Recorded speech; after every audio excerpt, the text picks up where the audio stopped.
Men of the line of Cadmus, you who live near Amphion's citadel, I cannot say of any condition of human life. This is fixed, this is clearly good or bad. Fate rises up, and fate casts down the happy and unhappy alike. Take the case of Creon.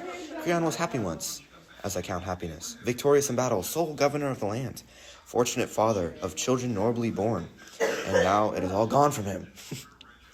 Who can say that a man is still alive? His life's joys fails. He is a walking dead man. Grant him rich. Let him live like a king in his great house. If his pleasure is gone, it would not give so much as a shadow of smoke for all he owns. Your words hint at sorrow. What is your news for us? They're dead. They're dead. The living are guilty of their death. Who is guilty? Who is dead? Speak. Haman. Haman is dead. In the land that killed him, in his own hand. His father's or his own? His own, driven mad by the murder his father had done. This is my news.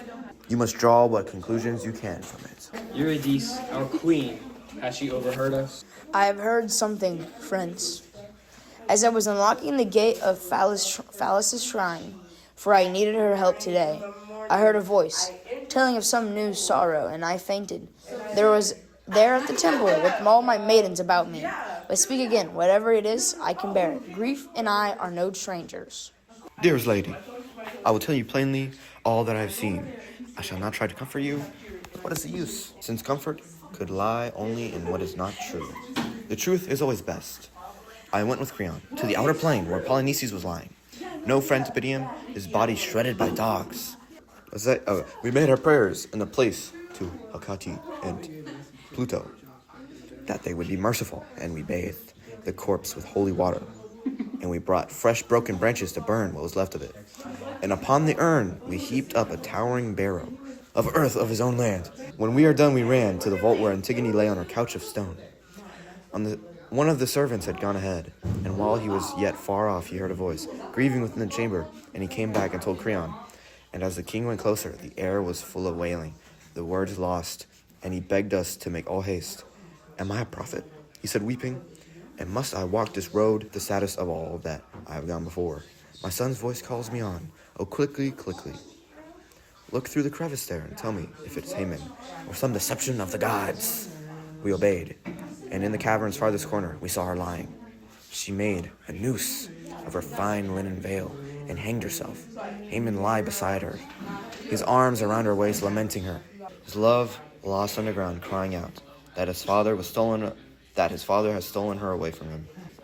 When Creon saw him, the tears rushed to his eyes, and he called to him, "What have you done, child? Speak to me.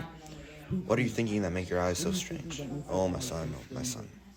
I come to you on my knees." But Haman spat in his face. He said not a word, staring. And suddenly he drew his sword and lunged. Creon shrank back. The blade missed, and the boy, desperate against himself, drove it half its length into his own side and fell. And as he died, he gathered Antigone close in his arms again, choking his blood bright red on her white cheek. And now he lies dead with the dead, and she is his at last, his bride in the houses of the dead. She has left us without a word. What can this mean? It troubles me too, as she knows what is best. Her grief is too great for public lamentation, and doubtless she has gone to her chamber to weep, for dead son, leading her mangles in his dirge. It may be so, but I fear this deep silence. I will see what she was doing. I'll go in.